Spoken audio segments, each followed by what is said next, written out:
From Bangladesh, there is always news that comes out that is disturbing or at least not benefiting the India-Bangladesh relationship. Its interim government's Information Advisor has now claimed that 1 lakh members of the ousted Prime Minister, the Sheikh Hasina's Awami League party, fled to India. Wild allegation that has been made by Mohammad Yunus's advisor.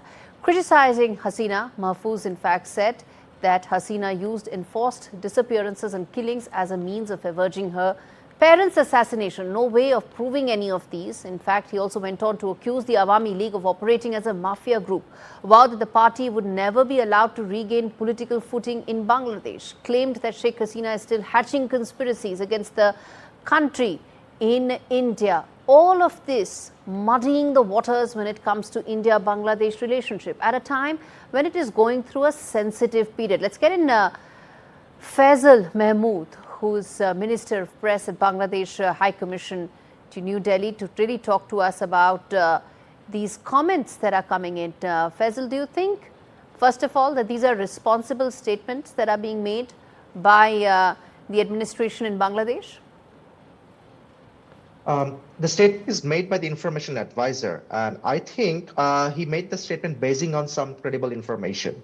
I'm not sure about the numbers that he mentioned, but I can guarantee you that a large number of Awami League leaders are in hiding in India, especially in the West Bengal. And we have credible information even in the High Commission in New Delhi that what numbers of Awami League leaders are in hiding, even in New Delhi. Faisal, what's the proof?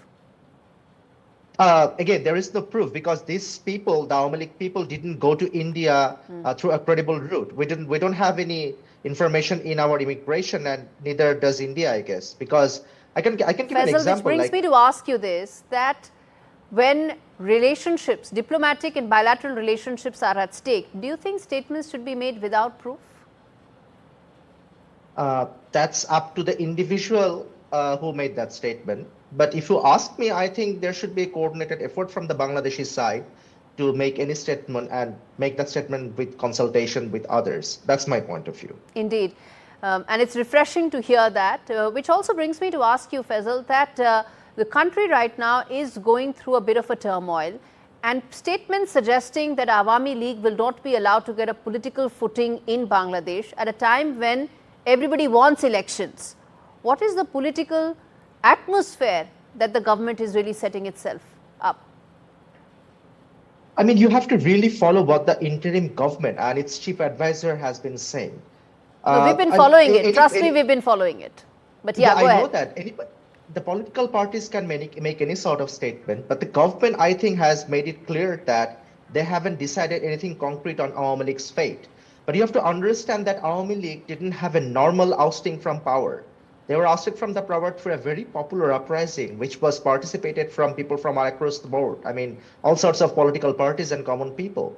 So, and Awami League leaders are not in Bangladesh right now. They are not appearing in any places. I mean, not even if you ask them to appear in any places, they don't do that. That's because of a witch hunt that's taking place against them, because of the fact that the turmoil, the law and order situation has prevented them from really coming out. And that security situation has been alarming, hasn't it, Faisal? I mean, the witch hunt hasn't been going on without any reason. The witch hunt is going on against those persons who are accused of like heinous crimes, and the law and order, I mean, the law enforcement officials are only trying to find out the peoples who were involved in, this genocide. They had killed a lot of people during this July and August uprising. It is not going on indiscriminately.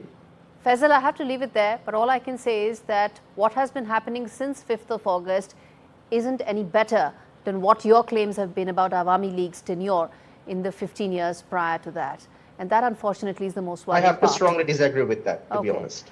So the beauty of this is we agree to disagree and nobody cracks down with a witch hunt. But thank you so much, and I'm going to get you again on the show probably soon.